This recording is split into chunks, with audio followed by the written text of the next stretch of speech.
The chief executive at the end said, "You've helped us to transform into a more customer-focused organization." Connecting culture and brand to create the right experience. That's for employees and for customers. So how do you go about doing that? And maybe a story would help bring this to life. Last few years I've been working with a bank, and I started off working with the mortgage business. The problem that they came to me with was that they were getting increased numbers of complaints. Mm-hmm. So they dealt with brokers and directly with customers, but mostly selling through brokers. So they had the B2B sale, they had the consumer sale. They seemed to be relating to the emails, the letters, the communications that they were sending out. So I started by looking at the communications and listening to phone calls and looking at what was going on in the organization. And I found a really interesting thing. The letters didn't sound like the people in their day-to-day behavior. They were actually looking after their customers really well. They were satisfying customers. The problem was when it came to writing, that things became a little bit legalistic. So we tend to have this kind of internal editing process, which means that the way that we might want to show empathy, as Stacey's talking about, doesn't quite come through. So the behavior was great, the communication wasn't quite there, and so my answer is to look back at culture. I introduced an approach, I don't know if you've heard, called appreciative inquiry.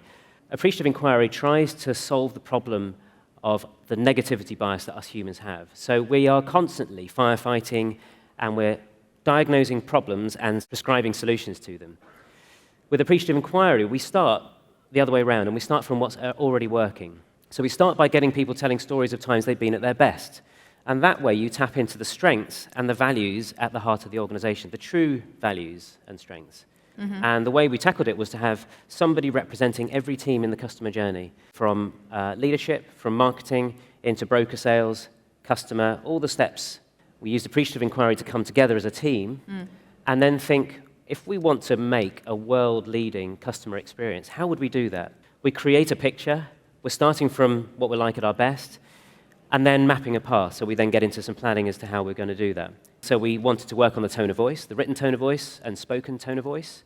We created training, but also they set about rewriting pretty much every document within the business. And I'm not just talking about the letters that reach customers. So previously I said, underlying how our employees behave with customers is the culture.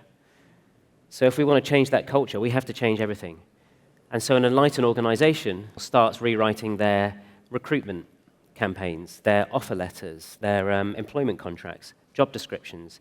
You need to change how you're targeting people. What are you measuring? So the group of champions are then sensing and understanding the whole organization and what it needs, what individual teams need. So individual teams are not being threatened, they're actually being listened to. We're building a picture of what could be based on strengths, based on values. And then that team themselves is then creating the answer to the solution. The chief executive at the end said, "You've helped us to transform into a more customer-focused organization."